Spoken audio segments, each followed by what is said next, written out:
Hello, y'all. I am so very excited by this topic of discussion today. It's an area I am very personally always about championing in every organization. And so are our lovely panelists today. Today we have with us Cynthia Libby, who is a consulting director. Cynthia enjoys mentoring RPA developers to produce automations that help their employees be more productive and energized. She has over 35 years of experience with all types of software automation. Wow. And next we have Meg Ward, who is a director of product engineering. Meg has nearly 23 years in tech, having been an individual contributor for 15 years and a people manager for nearly 8. Currently, the director of product engineering at Galileo.io, Meg focuses on mentoring others on the path from IC to manager and becoming a better manager. Meg lives in Denver, Colorado with her wife, 2 kids, and 4 very demanding cats. And finally, no things here. Last but certainly not least, it is Shilpa Ver. She is a product lead at Google. Shilpa is a seasoned product management leader and entrepreneur, currently serving as a product lead at Google. She has spent 15 years plus leading product engineering and operation teams at Google, eBay, Microsoft, HP, and Yahoo. She's also founded 2 startups and worked in several early and mid-stage startups. I think this is an amazing panel, and I can't wait to learn what they're about to teach us. So hi, y'all. Very glad to be here. Thank you. Hello. Yeah, I'm very impressed. This is a lot of great people here. Yeah. Yeah, we've got an impressive amount of combined experience. I'm thrilled. Yes. So I'm curious if y'all have this one. Who was your first mentor and what was it in? Can you remember like one of your first mentors? Sure, I can go. I can start. Okay, go ahead. So I never called it a mentor officially, but looking back, of course, the first mentors are parents, everybody. But the first professional mentor was the CEO of the startup I started my career in. After coming to US, I worked in the startup. I was employee number 5, and the CEO was a very demanding, very opinionated, almost difficult to work with person who knew what he wanted, what he was building, and he had this amazing clarity of thought around it. And the 2 years that I worked with him, he helped me go from a newbie to a leader. And I still am in touch with him, and I still leverage the knowledge I learned on that job. So he was my first mentor. Very cool. Oh, I can go next. My first mentor actually was when I was 6, my first grade teacher, kind of surprisingly, a bit way far. And she was very energetic and passionate about what she was doing. And one of the things I thought was great is she taught me that learning something and being really good at it is something to be proud of and to really know what you love and do it. And if you you're not, you just keep working at it, eventually you'll get there. So I think that's that keep after it and keep learning was valuable to me. It's really awesome. My first mentor was actually at my first job out of college. Her name is Jennifer Cathcart. We're still in touch on a regular basis. There are 7 or 8 of us that she mentored over the course of a couple of years when we were all together at Buzell and Hamilton.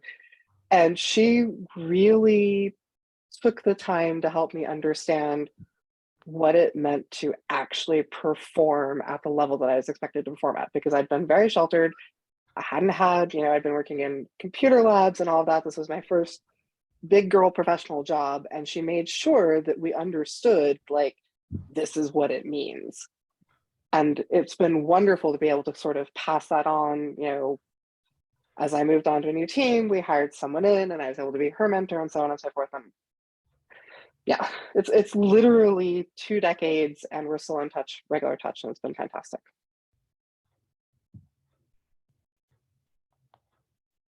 That's amazing.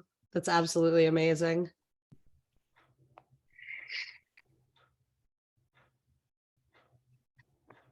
So as part of that, you know, our mentors instill in us a drive, skills, capabilities. So when did you first become the mentor for someone else, and what kind of started that relationship? How did that even come to be?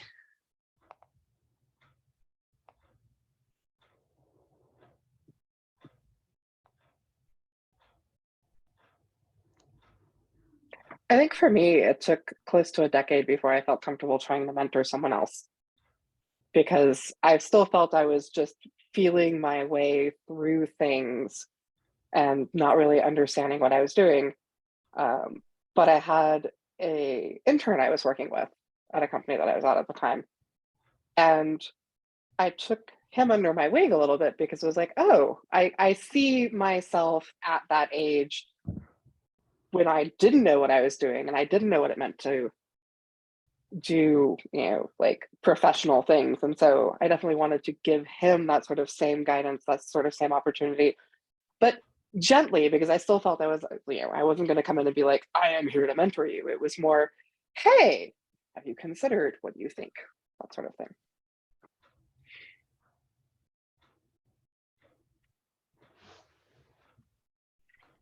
I think I started when I first started in computers, because you know, as you can tell, I've been around a long time. I was often the only person on the job, right? The only person doing the job, only person in the room, period, right? So it was really hard to tell if I was doing a good job or not, because I was the only one there, right? And so I didn't really even know if I was doing a good job.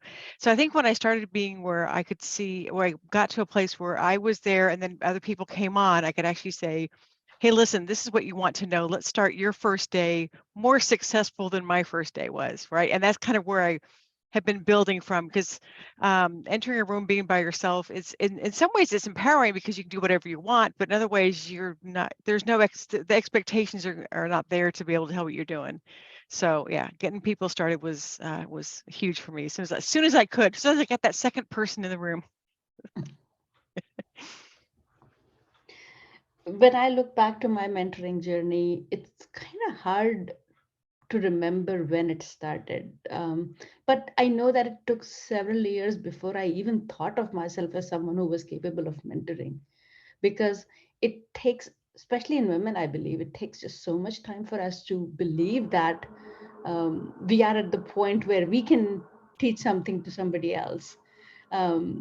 So in a non-professional way, my mentoring journey started when I was at Yahoo. I was part of Yahoo Toastmasters, and as new speakers were coming in, we used to pair them with somebody who can help them with their first speech. And that's where I was mentoring a few folks. But I never thought of it as mentoring. It just like, okay, I'm just helping them with the first speech because I felt confident in my ability to do that.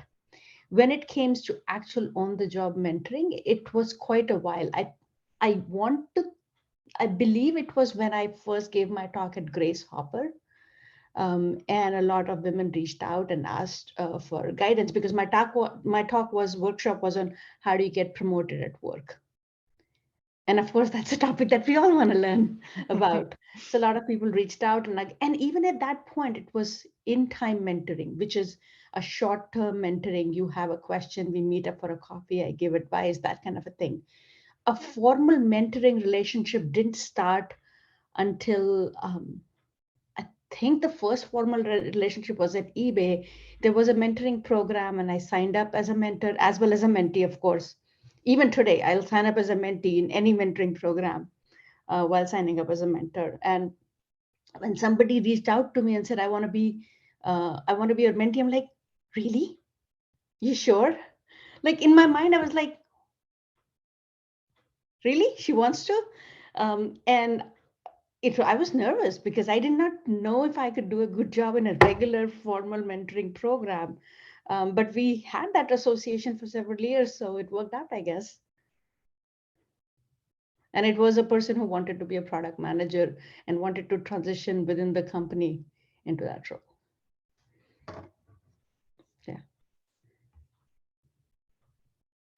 It's kind of interesting that you bring up some of these topics, Shilpa, because I'm curious as to, you know, how do you view the difference between being a teacher and being a mentor?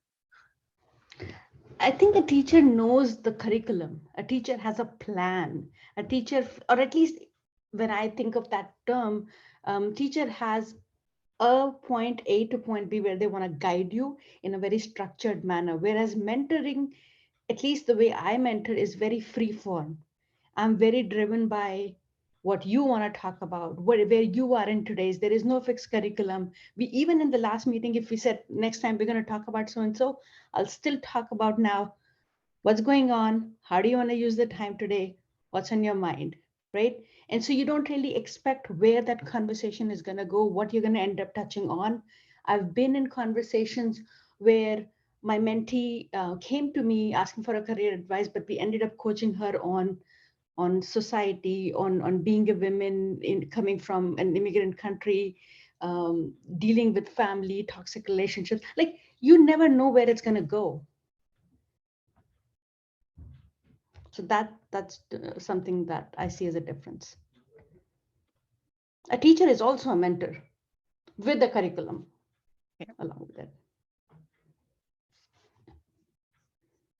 No, I get what you're saying, because like sometimes my mentees want to do something that I would never want to do, right? And just but being able to say, oh, okay, so you want to be, you want to be president of the United States in 10 years. You know, I don't know how that would work, but you know, let me see what I can do to get you with the right people, get the right, you know, the right training for you. And so even though it's something I may never want to do, of course, I haven't done exactly the president thing, but being able to actually help people get to that next level that they want to get to, even though it's not my career path or ever would be. Yeah. I like that.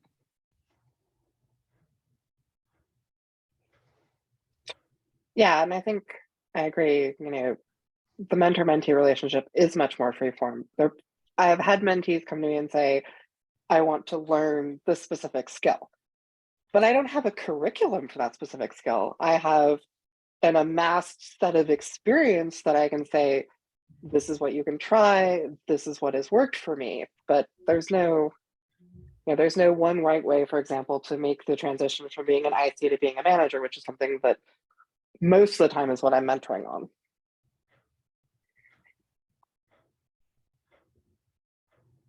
It seems like that is a very particular and very common kind of mentoring relationship.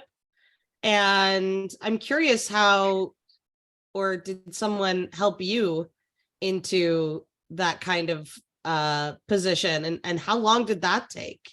You know, was it, oh, I got this, crunch it down, I'm winning at being a manager now, or was it, you know, something a little bit more gradual? Did it take, you know, years? Did it take, you know, confidence? How did that work with your mentor, if you had one? Can you repeat the question one more time? I didn't quite get it. So when you say mentor as a manager, or? So all of you are managers and directors, right? Mm-hmm. So is that something that you got into because someone mentored you into management? And what did that look like? What was that relationship like? How did you approach starting that relationship?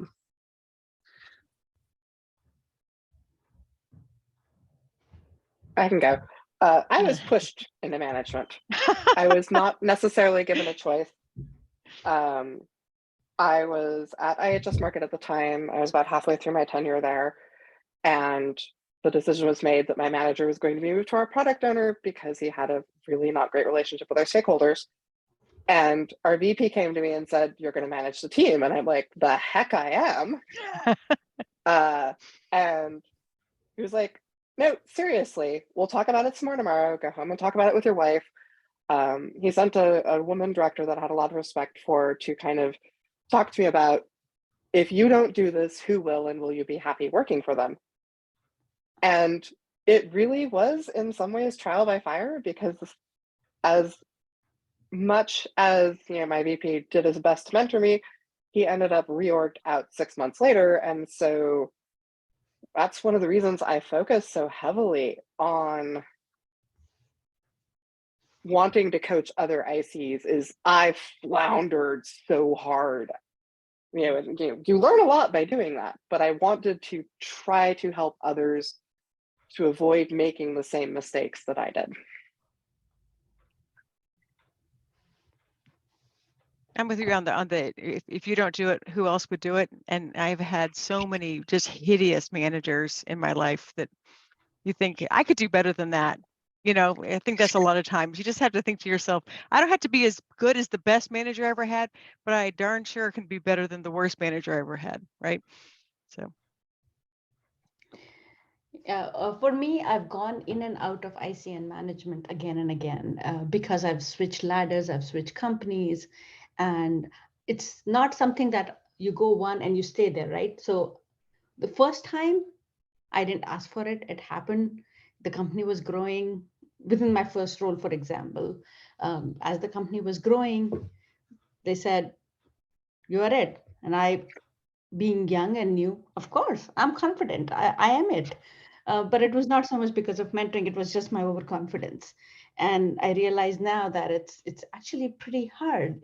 I think a good manager has to care about others more than themselves. That's the only way you can actually help your team grow, is when you are not just taking from them, you're actually giving them, and you care about them. And I realized that I actually enjoy that part. After a while, I actually realized that I do enjoy, and that's the reason why I mentor and coach and everything, because I realized that it makes me very happy when I can take somebody and make them a star.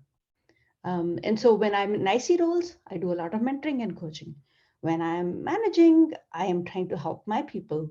But nobody really forced me to do it.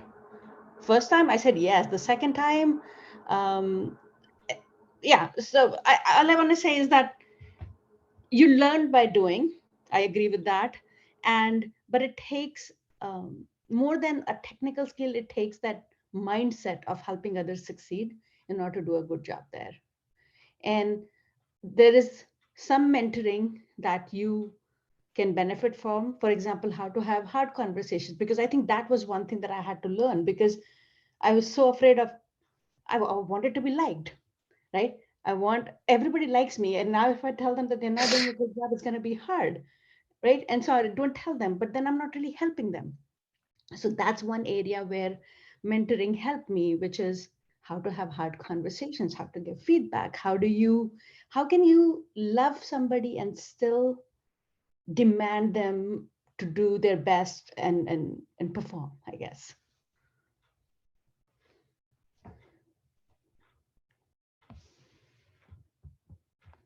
And now I've realized that giving feedback and giving tough love is actually a form of love. And so I've gotten comfortable with that. Absolutely. It's often, sorry, go ahead, Stacy. You go I was ahead. going to say, it's often kinder to have that hard conversation with someone than it is to let them sort of go on doing what they were doing.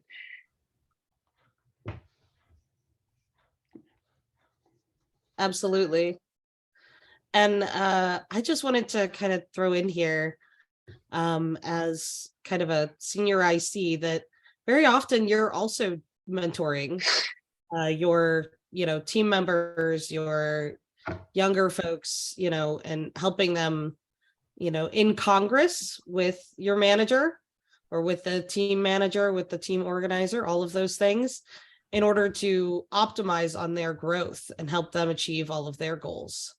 So mentoring isn't something that require, in work mentoring doesn't necessarily mean that you have to be someone's manager in order to be their mentor. And I'm actually really proud of some of my mentees. Well, I'm proud of all my mentees, but I think that, especially one recently, you know, I'm seeing a lot of my team members that I mentored going off to lead their own organizations. And that is the best feeling, especially when you're like going, ooh, I would have taken that job, and you're like going, like, oh my goodness, I guess that did work out, and it's not jealousy, it's pride, right? And those are, I think, the thing that you can't quantify effectively on a resume is the mentoring and what you get from your people, and what your people say about you, your alumni, so to speak, are your greatest advocates.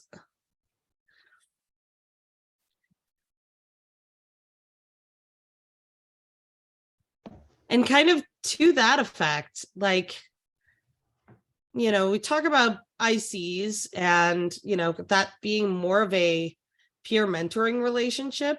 Have you ever been a peer mentor to another manager or another IC when you were an IC? And what did that look like? How does that happen? How do you play those boundaries effectively too, right? Because you don't have, power over them. You're an advisor, right? So I can start there. I have actually went and seek peer mentors, and I have been a peer mentor. But to your comment about you don't have any power over them, you just advise, that's true in any relationship, any mentoring relationship. Because when you're managing, you're mentoring, but you have official, some authority over there. But other than that, every single mentoring relationship, all you can do is advise. And I actually make sure that I tell them, look, I'm going to tell you what I tried, what worked for me. It might or might not work for you. It might not be the right thing for you. So listen to my experience, but then you feel free to take it or not take it. Right? So that's not just for peers, it's for any mentoring relationship that I start. I basically say, you are in charge of your career. I'm here to share my stories. I'm here to brainstorm things with you, but ultimately it's you. So make sure that whatever you do, you don't regret it in the end. And you take full ownership and full accountability of the things that you end up doing. As far as peer relation mentoring is considered, the big thing is, I feel that it's a little bit more equal footing. So I don't think of it as mentoring. I think of those as conversations where we both are trying to figure things out together and we both are learning from each other. I think that's the only difference, is that I feel even less of a mentor in that conversation than any other conversation.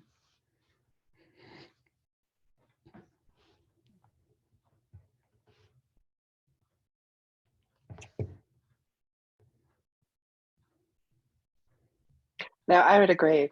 For me, when I'm doing peer mentoring, it is much more of a, I would say, mutual admiration society. You find someone that you're working with whose style that you admire, and so you set up an ongoing conversation with them. And it is very much sort of a give and take, push and pull. I want my relationships with my peers to be ones where we're both providing coaching and support to each other, and we're both working through problems together. Because frankly, managing can be lonely. And so the more of these relationships you can build with people in a similar situation, the more you can share the burden, the more you can get outside perspectives.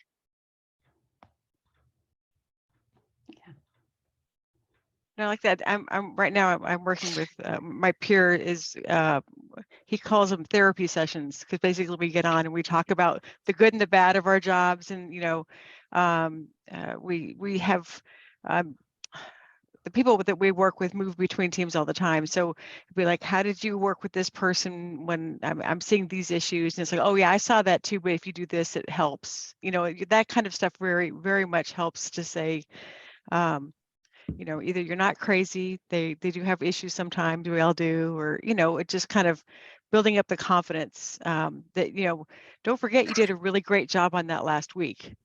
This looks new, but it's really not that new for you. You're doing great. So that helps a lot, even if it's not considered a official mentoring. The peer relationship is huge. So I we have find a, that- go if I ahead. can just add, like, I find that a lot of people, a mentoring is a lot like dating, for the lack of a better metaphor. Sometimes you don't want to start by labeling it, saying, we are dating, let's, what you do is you let it eventually happen. And sometimes you end up labeling it, sometimes you don't, but you know exactly what you're getting out of it. So I know it's probably not a great metaphor, but that's how I see it. Sometimes you just start by being friends and then you turn into dating. And sometimes you start by asking somebody out on a date and then that goes into dating. No, that's absolutely true, because that mentor-mentee relationship can be so close and fraught in the same way that dating someone can. And Yeah. you can think, this person's the right person for me. And then you can find out, 2 or 3 months and it's like, oh, there's this fundamental disconnect in how we see these things. And so maybe this isn't the right mentoring relationship for me. And then you have to just gently sort of break it off. Yeah.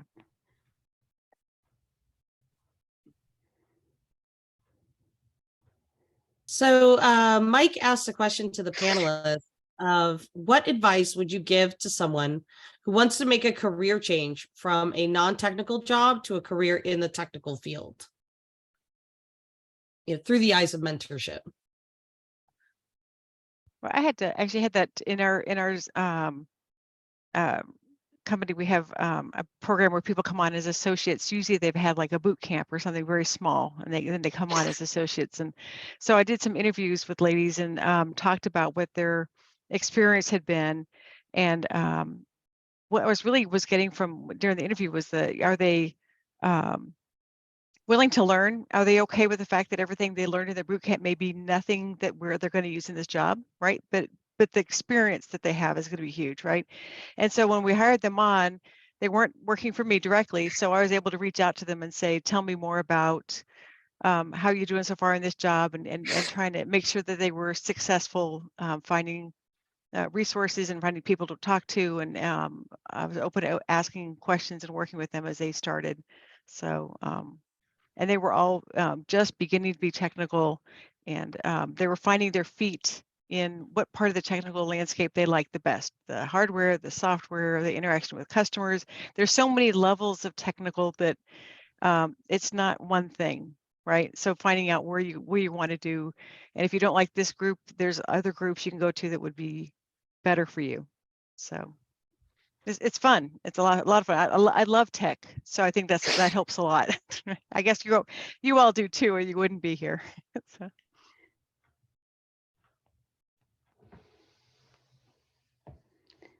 If somebody asked me about starting a career in tech, the first thing that I would want to understand is why. Because a lot of people come to me and want to be a product manager. I'm a product manager, and a lot of people want to come and say, I want to be a product manager. And the first thing I say is why? And because I know that a lot of them are being driven by the wrong reasons. A lot of people want to become product manager because they don't want to code. They think product managers earn a lot more than other job ladders, or the product managers are the CEO of the product, and so they make all the decisions. And a lot of this is actually not the right reason for you to go in there, because they will go in there, they'll realize that either they don't enjoy it, or they're not very good at it, or they're going to get burnt out. And you don't want to lead them down a path which ultimately will end up them crashing and burning, right? So the first thing that I want to do is I want to first help them evaluate if this is the right career for them, and are they fully aware of what the highs and lows are going to be, and go and make that transition with informed and open eyes. Basically, there are a lot of boot camps. Learning to code is not difficult at all if you want to do it. And then there is always a shortage of software engineers. There is a way to get started, right? Those are problems that we will deal with. But I first want to make sure that you have, first of all, understood what you're getting into, being ready for that. And also within software, there's a lot of, do you like front end? Do you like back end? Do you like UX design? Do you like data science? What is the right fit for you? I think that's the first conversation that I would have. I have, over the past several years, hired a number of people from various boot camps. And the thing that I always remind people is, especially for those, you know, I hire a lot of people who are approaching this as a second career of sorts. They've maybe been, actually, there's a wonderful developer I hired at my last job who had done front of the house restaurant management for years. And so I tell people, I'm like, look, it can be very difficult. It can be very difficult as a woman. It can be very difficult as an underrepresented minority. In some ways, I have hung on for 23 years through spite and just sheer willingness to prove people wrong. So if you don't have at least some passion for coding, for problem solving, don't do it. Find another job. And just, you know, to remind people that, like, just because you weren't coding doesn't mean those skills that you have from your previous life aren't transferable. You know, I love a good teacher who knows how to document and then takes up coding, because they're going to do a really good job of making sure that other people can follow along with what they were doing. Like someone that was I in think- HR would know about how to ask the right questions when you're developing programs for an HR application. You know, you know more than just what an average employee knows. You know the background. Yeah, you ask the right questions. Yep, there's a gal on one of my teams now who spent 15 years as a pharmacist, and so uniquely understands prescribing. And so as we move in through some e-prescribing challenges at the company I'm at, is very able to say, this is how this should work. Yeah.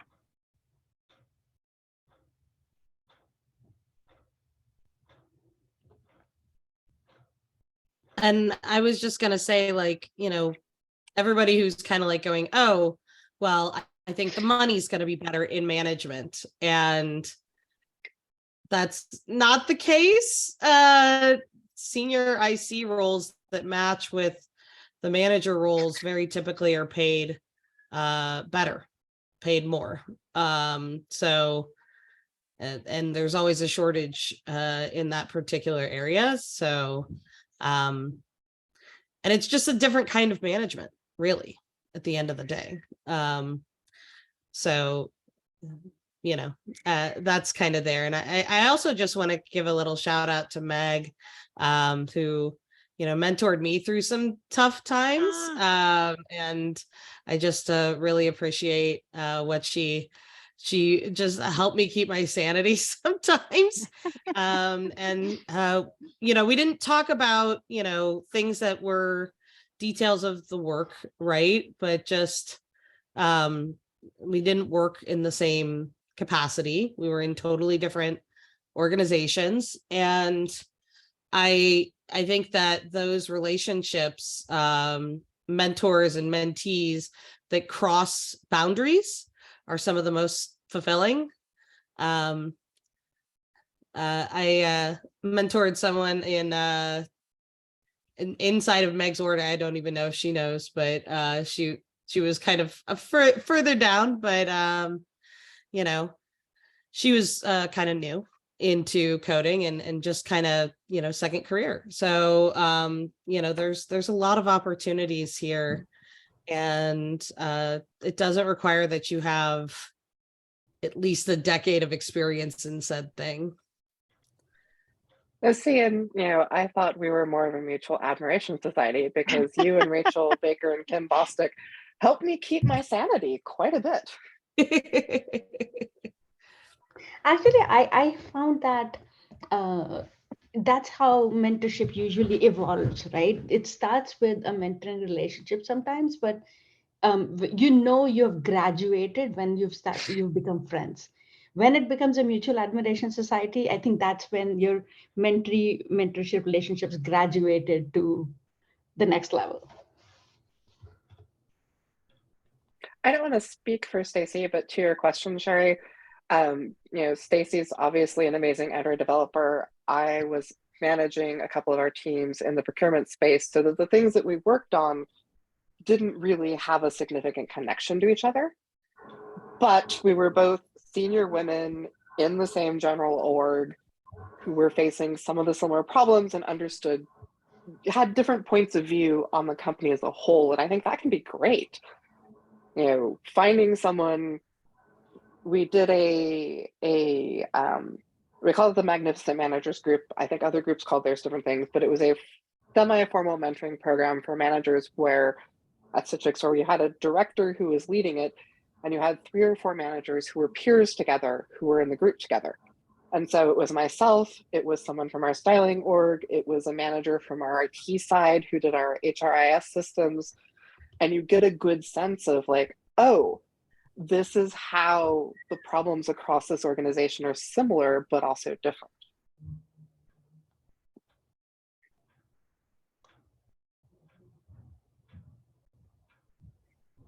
And every single organization have problems. I've never walked into an org and been like, oh my gosh, everybody has their stuff together so perfectly all the time. Like, what is this? That's never occurred because there's always opportunity to grow and do better. But I am kind of curious. Sherry put a question out of which kind of boundaries were crossed in a positive sense. Like, what kind of boundaries have you mentored someone across orgs and across like multiple levels across, not within your piece or even to other companies? I can say I can talk about that. So I have most of my mentoring relationships when I'm seeking mentorship started. My initial mentorships were all within my management chain, but I now have a preference of mentors from other groups, other companies. I actually now seek those things because number one, it gives me freedom to talk freely and have somebody or look at it or from a distance and be a step removed from it. So that sometimes actually helps. When it comes to being a mentor, I have been a mentor to people who are a couple levels above me in other organizations, and I've done all of that. But it's mostly because of my work outside the company. So as I'm also a coach and mentor outside, and I have a coaching practice. So through that, I get a lot of folks who are not at my level, but above or below. Within my organization, the way the mentoring programs are structured, I don't think you would go to a mentor who was a couple levels below. So I've not seen that kind of relationships happening organically within organizations, but outside of organizations, I don't think level matters as much.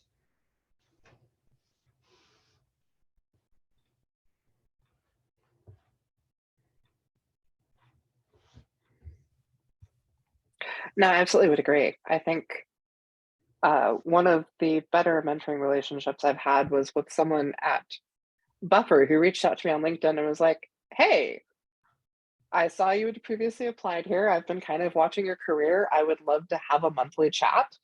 And we did for a solid 1.5 years, where we'd take an hour on Friday morning for me, Friday evening for him because he was in London, and just kind of talk about what are we facing? What are we looking at? What's our current technical challenge?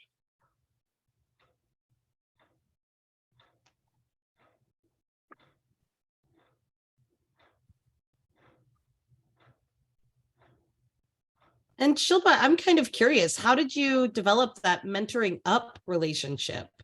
How did that come to be? So it just so happened that when I started my, for several years, I had a coaching practice. It is still there, but it's kind of on the down low because I'm just too busy right now. But I was teaching at product school. And so my students would include aspiring product managers, existing product managers, and product management executives. And along with that, in my coaching practice, where I was helping people, my specialty is job interview coaching and promotion coaching. And through word of mouth, my clients referring other clients, I ended up getting a lot of clientele that way, who then ended up at Google, a couple levels above me. So through those avenues, I have a lot of relationship with people, and industry is a very fluid place. Your IC one place, manager another place, director another place, then IC again place. So I never worry about where you are. If I like you as a person, if I see potential, I want to keep in touch with you, right? And so over time, my circle has grown quite a bit. And that's how those relationships have started and continued. Even actually at Google right now, there is a person who I helped before. She is at 2 levels above me, yet when she's writing an important document or when there's an important strategy presentation, she would ping me and I will take a look at it. I'll give my feedback to her and we meet up from time to time and I help brainstorm on her challenges and she helps me brainstorm on mine. That's amazing. I'm curious if Cynthia and Meg have experience in this area.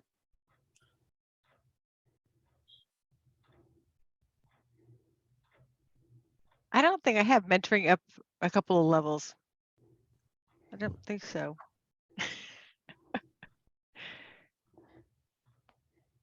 Stacy, you are I much, think- oh, Cynthia, you're much higher than me. Oh. What are you talking about? So it was interesting. When I was at IHS Market, they did begin sort of a formal mentorship program, and I was paired with a VP on our IT side. And he was attempting to introduce agile concepts into his organization. And at the time, I was doing a lot of speaking at agile conferences and all of that. And so I did actually end up mentoring him and some of his managers on Nice. this is how you can effectively implement agile for your teams. But that's really been the only time. I don't think I've done a lot of mentoring up otherwise. It's not a usual scenario because I think very few people would feel comfortable seeking such a mentoring relationship. So it organically happens, it organically happens. If I'm looking to be better at a particular skill, I would go find a person who's an SME on that. I wouldn't care about the level. But I don't think any formal program exists where a higher up person would go and ask for mentorship from a lower level person, or neither do most people think about it. Everybody wants to go up. So it's natural that you're going to look up and say, okay, where somebody is that I can talk to. So I do think that that's just a matter of circumstances that those things organically happened. I think it's interesting you bring that up, Shilpa, because that's most of the time how I end up mentoring up is I'm the boots on the ground, know what's going on in the industry, and it's a different kind of mentoring type situation. It's, hey, I think market predictions are going to go this way. I think it's going to do that, right? Like it's not, but in return, I usually get a top-down type of mentoring to help me in the skills of, management, speaking, learning when to shut up is like the, that's one of the hardest things. Especially because if that, hey, this is not cool, this is not XYZ, but you also have to ask yourself, like, is this the appropriate forum for that? Is this the right time for that? Like, you have to stop like that little part of yourself that's like going, say something, right? Like, and that's, I feel like everyone's growing in that skill forever. And I certainly think it's possible to become known for something within an organization, at which point other people start to come to you. So, for example, at Stitch Fix, people knew I was really, really freaking passionate about hiring diverse teams.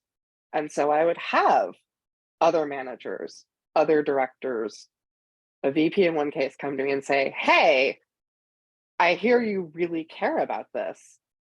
What can I do better?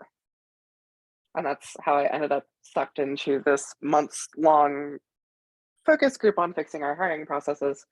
But it turned out well in the end. That was rough, I have to admit. Yeah, a little bit. Where I definitely had to learn to shut up. I was not good about it in those first couple meetings, and I knew it. And isn't that the worst when you know that you're like, oh, I messed up. Shoot. You can't Actually, even that's say one of sorry. the few places where having an in-org mentor is useful, because they actually see you making the mistake and they try to stop you. And I remember one particular meeting where my manager was actually trying to save me, and I kept talking, and then he looks at me and said, like, give me a Well, thank heavens for Slack now, because people can Slack you really quickly going, shut up, shut up.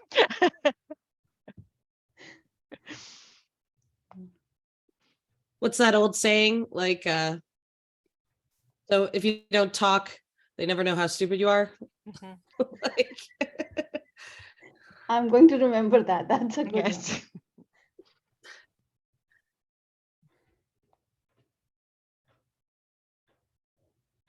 Yeah, I have lost count of the number of times I have had someone Slack me in the middle of a meeting, usually my boss, and be like, Meg, stop. It gets better over time. I also, as Stacy well knows, I have some difficulty occasionally controlling my expression. And so I have had to learn over the years that I need to be sure that my expression doesn't say, that is the dumbest idea I've ever heard. I Because have gotten that feedback from one of my mentors, and he basically said, anybody can read what you're really thinking. So I think the word he used was like, you do not have a poker face, and it's not always a good thing. Mhm. absolutely. That's when your camera just stops working. Oops. Turn it off real quick. Yeah. Before your job is I have done that. I have been like, oh, I'm really sorry. There's something going on behind me. I need to turn my camera off so that I don't show everything that I'm thinking in the moment. that may be the best mentoring advice you guys get, how to not get caught. I was just thinking, I just got mentored by Cynthia. Yeah. unlearning the RBF, right? Like it's kind of the way to put it. I spent a lot of time learning to have resting smile face. This, like, Oh, wow. No idea what you're thinking. no idea, right? Like, it could be totally blank, Yeah. right? And a lot of times when it is something like that, I just go directly to, I wonder what's going to be in the next episode of XYZ. And so I can look like I'm thinking with the resting smile face, but really it's now everyone knows my techniques. But it's just something that's so dull and uninteresting and has nothing to do with me. But it is so important for some people that you look engaged, Mhm. even if you're not engaged and you have no reason to be engaged, Mhm. right? Just because at the end of the day, it's a respect thing. Oh, yeah. And I respect you enough to look like I'm paying attention. Yes. So that's versus this, like when you're like when they're looking all the way to the side. Yeah. Come on. Did you know you can hold your phone all the way up to here? Yes. And the really and nobody knows, right? But in general, if you are invited as a seat in the table, be respectful, make sure that you are getting everything you need to and then some, because a lot of times that does come back up later, where people go, oh, what did you think about this and this? I know it had nothing to do with what you do, but what were you thinking about that solution? And if you didn't pay attention, then it really doesn't bode well. Or what you can do is also go, oh, can you give me a quick refresher of what that solution was again, on which specific subject, right? And then you go, oh yeah, this XYZ. But I'm kind of curious also, what changes? We've talked about, peer mentoring, a little bit of mentoring up. What changes when you become a managing mentor? When you are a manager of someone and you are also their mentor, how does that relationship change? What do you talk about? How do you address things? What are the consequences? I think whether or not somebody asks you to be a mentor, as a manager, you are their mentor. It is part of your job, right? And so the only difference that I can see is that good and bad. Okay, the good part is that you have certain amount of comfort and you already have a runway. You kind of know where that other person is, what they're working through, so you can continue to be productive. The bad part is sometimes for the mentee, it's hard because they go to mentors because they don't want to expose all of this to their management chain, right? Sometimes I actually go in and talk to somebody about the thing that I'm struggling so that I can go and impress my manager. And now that buffer is kind of gone. So there is that negative aspect to it also. One of my managers in eBay, she started this in Lean In Circle, and she invited the entire org and she said, let's talk. And everybody's being quiet and we are talking about the safe subjects. And then after that, she goes to me, and after that meeting, she's like, how did it go? I said, terrible. And I said, why? Because I said, you are our managing chain. You expect us to come and discuss all the challenges in front of you and talk about you in front of you. That's not going to happen. And so it's a little hard that way. That's why I seek mentors outside, and I encourage other people to seek mentors inside their management chain as well as outside.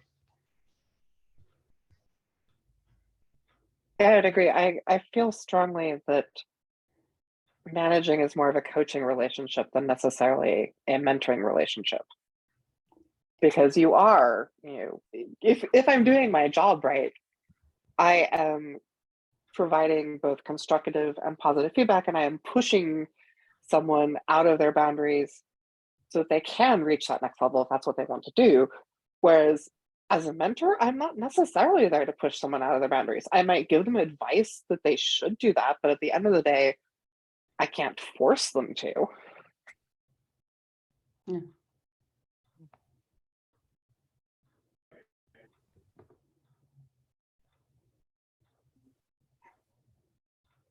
Both of you talked about, mentoring versus coaching. Can you provide some definitions around that? So coaching is more about helping you to learn how to solve your own problem. It's about making you think, asking you the right questions. It's about, okay, you have a problem. Okay, what are the different ways you can solve it?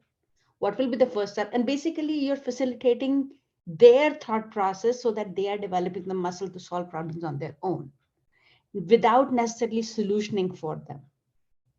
Whereas mentoring is about sharing my experiences, sometimes even solutioning, sometimes coaching, sometimes solutioning. But it is about, hey, this worked for me. And it feels a little more tactical also. I'm not trying to help you think through, oh, so what do you think about it? Well, if I knew what I was thinking, why would I come to you? Right? So I feel that there is a textbook difference. Oftentimes these things kind of blur. And as a manager, especially, sometimes you are coaching, sometimes you're solutioning, sometimes you're mentoring. But the textbook difference is that coach is there to help you build that thinking muscle.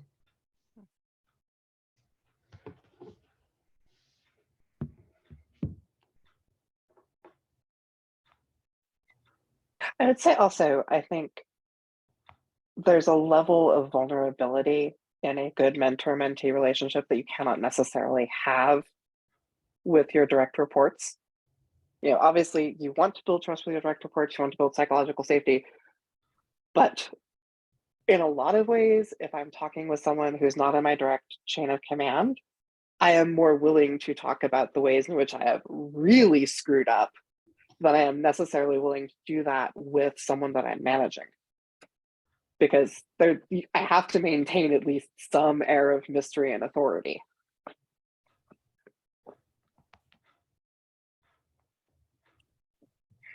Cynthia, do you have a commentary?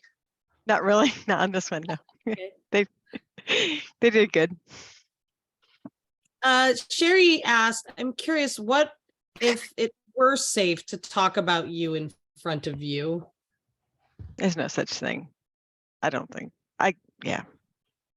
We're humans. I don't think there's a way for me. You're to tell me my baby's ugly and not hold that against you forever. You know, yeah. You could get away with a lot, but you might you'll hit something. Yeah. I have been burned by giving honest, candid feedback to my manager in the past. And I don't know what will happen in that conversation, right? Maybe some minor things like Cynthia is saying is okay, but if you touch upon something that's triggering for me, I don't know how it will go. Right.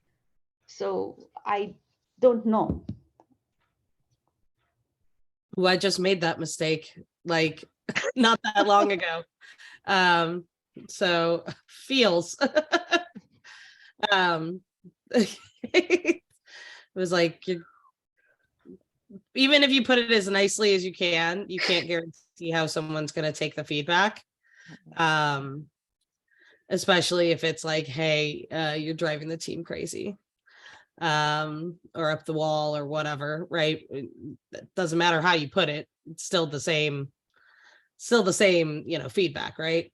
So that but then you have to ask yourself, like, what happens if you don't do that, right? Does anything change?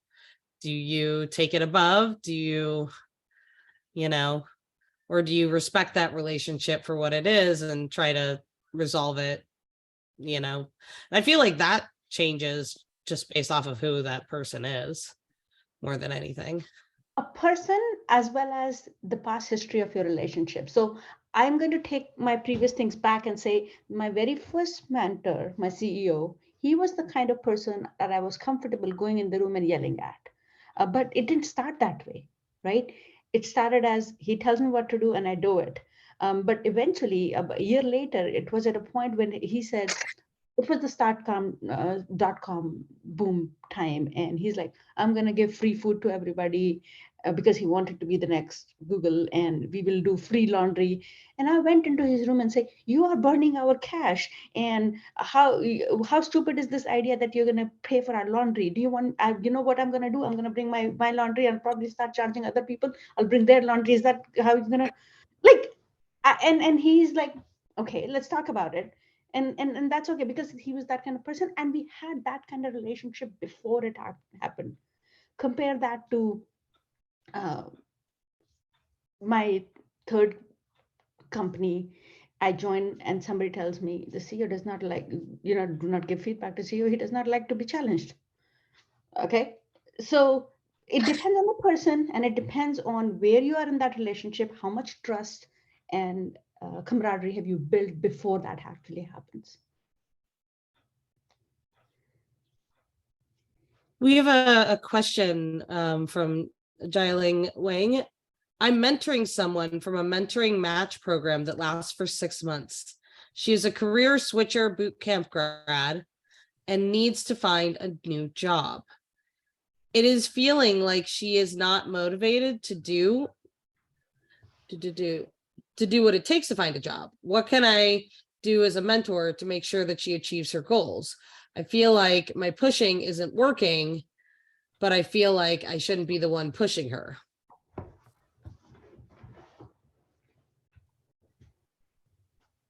Well, I'm a horrible procrastinator, so I kind of feel the thing. And I got to tell you, if you do the project management thing where you say on one meeting you say, so how long will it take you to do this? And you say, okay, let's set it. You said that you'll have it done by 1:30, and okay, 1:30 comes up, and you go, what, it's been the deadline. How much did you accomplish for that? And you go, well, now what happens to that next goal you've got, right? So if you can kind of give them that, yeah. I personally wouldn't push them because ultimately it's their life, it's their journey. I'm there to help them, but I would not. I'll say I'm. I'll try to gauge that in the beginning of that relationship if they want me to hold them accountable or not to these kind of things. But I have way too many commitments, way too many things. I don't want to be your personal accountability holder unless we have talked about it, right?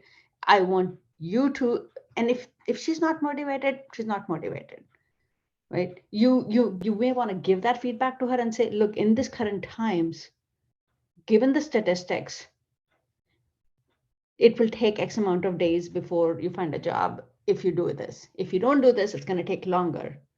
Now you pick, right? I mean, you can word it differently, but I would not want to be the alarm clock or reminder person for them unless we have talked about it explicitly.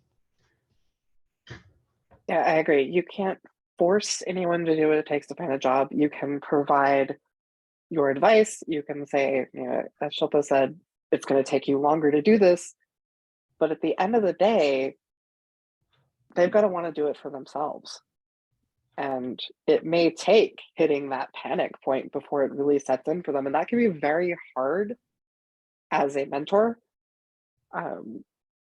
But sometimes we have to let people feel the natural consequences of their inability to do what they need to do. But like, if your past career had nothing to do with like project management deadlines, things like that, I think it would be a way to, not saying that you're going to be the project manager for them, but for them to get associated with, this is what it's like to be in IT. There's going to be a deadline on Wednesday and you just can't be late. And if you are late, you've got to have a really valid reason for it. And that's, you got to get into that career mode of, now that you're in this world, this is the world we live in. Yeah, the only challenge is that we are not their managers, right? And so we don't really have that authority over them. And forget about mentees. I've had the situation in my extended family where a close family member wanted to switch roles, and I took it upon them to guide through that whole process. And I said, every so and so days we're going to have a chat. You're going to tell me about the progress. And this person is, oh yeah, I got busy, and always an excuse. You don't know how hard I'm working. You don't know how difficult it is to find time and all. And in the end, I said, it's okay. Tell me what you want to accomplish in next 1 month. And if possible, send me updates when you've done that. But I realized that I can't push them to their next job. I accepted my limitation as a person who's trying to help them, because you can a person can hold on to this pole and say, this pole is not leaving me, the pole is not leaving me. They have to want to leave that pole before they get away from that pole, right? And so I have accepted my limitation as their well-wisher, as their mentor, as their friend, as their family member. All I can do is show you the path. All I can do is give you motivation and encouragement, but ultimately they have to walk on that at their pace when they're ready to walk.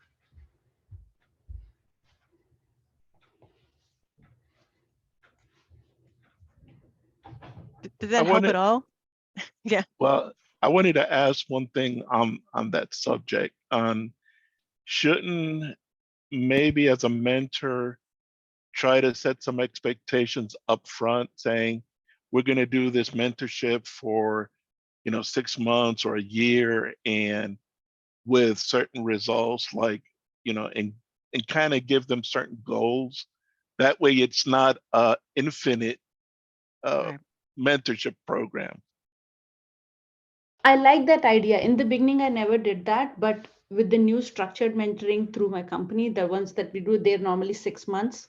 And I just finished 6 months with someone, and I said, okay, so this is our last meeting.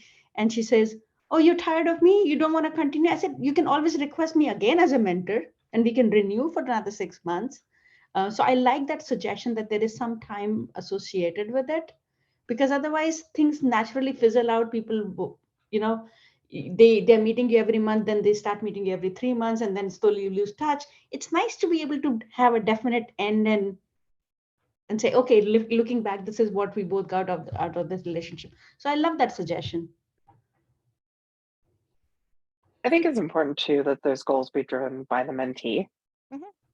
unless it is some sort of, if I'm asked to coach someone or mentor someone by someone who says, hey, this person needs to improve their skills in clarity of writing.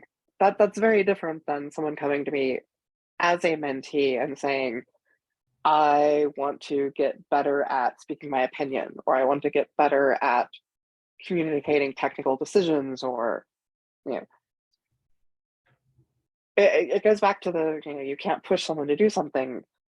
Goals that they set for themselves, they're going to push harder than goals that you set for them.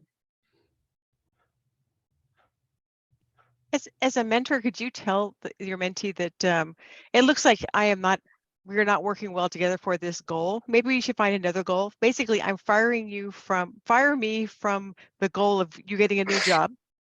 I'm obviously not doing well with that. Let's find something else to work on. And I think if it was me, I would be motivated, be like, oh shoot, have I gotten that bad at not doing what I should be doing, right? I would take that motivation, or it would, but that's just me. That would get me motivated. Yeah. Can you fire your mentee? Absolutely. Yeah, you can. It is a two-way relationship, right? Yeah.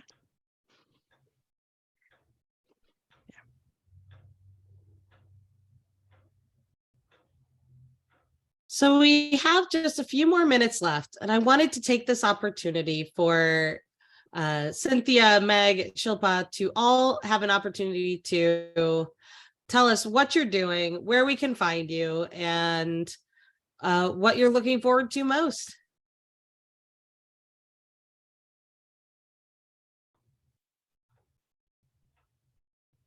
Okay, I can start. So I work in robotic process automation, which basically is helping people automate different mundane jobs and make their lives better, which I love the concept. I'm very happy with the fact that people are doing that. Right now I'm motivated to try to get a couple of my clients. I'm kind of in a consultative role, trying to get some of my clients to reach out and really make this. They've paid. This is almost similar. They've paid the money for the product. Let's make it useful to you. Finding that usefulness and actually implementing it. And so I'm hoping in 6 months I'll be able to say we've made a lot of good accomplishments. People are able to do an 8-hour day and go home. That's going to be my goal. They're not working weekends. They're not overworked. That's yeah. Thanks.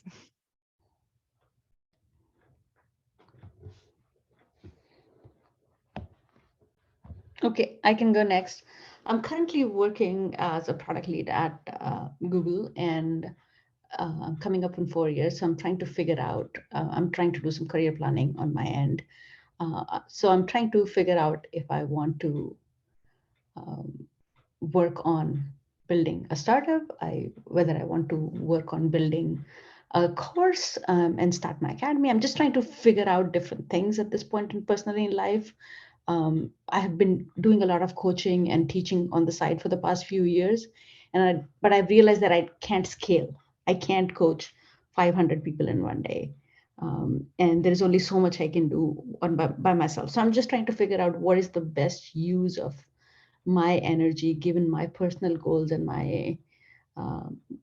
my aspirations. I'm also on the board of directors of a nonprofit, so I'm trying to help them reduce their dependence on donations and build a income stream that is based on sales, on grants, and things like that. So I'm doing a lot of learning on those areas because I have no experience, for example, writing grants. So those are my personal goals. How can you reach me? I'm on LinkedIn, I'm on Instagram. I do a lot of stupid content on Instagram. So like stupid content. So don't come there looking for good advice. Come there for a laugh if you want to. And And I have my website, shilpaveer.com, my full name.com. I do have an Instagram full of dumb things because that's the best thing about it. So right now, I just literally a month ago took a position as director of product engineering at Galileo. It's a healthcare focused startup. My focus right now is how much can I learn about this new domain? Because that's the thing I love about tech is in 23 years, I've been in like 10 different industries. And it's always the beauty of it is getting to learn something new while applying all the skills I've built up over the years. So that's been really great. On a personal level, I am really focused on, I'm a scout leader for my youngest troop. We are heading into cookie season here in Denver. So getting ready for the influx of all the cookies and all the cookie selling. And I'm also a programmer, I'm the director of programming for a local science fiction convention. And over the next month or so, we'll start getting into sort of planning for this year, talking to our guests of honor, figuring out what they want to do. And then in my personal time, I am focused on becoming a better ballerina. I took up adult ballet about 1.5 years ago, and it's just proven to be so great for my mental health because it forces me to stop thinking for 75 minutes at a time, and that is so valuable.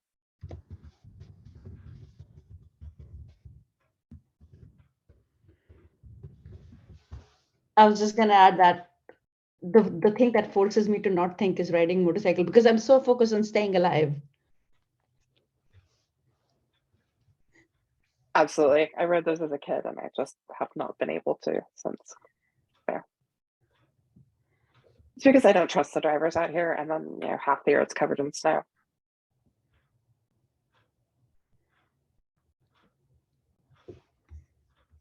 Well, thank you very much to our esteemed panelists. I appreciate everyone. Thank you very much, Stacy, for being our moderator. Thank you, everyone.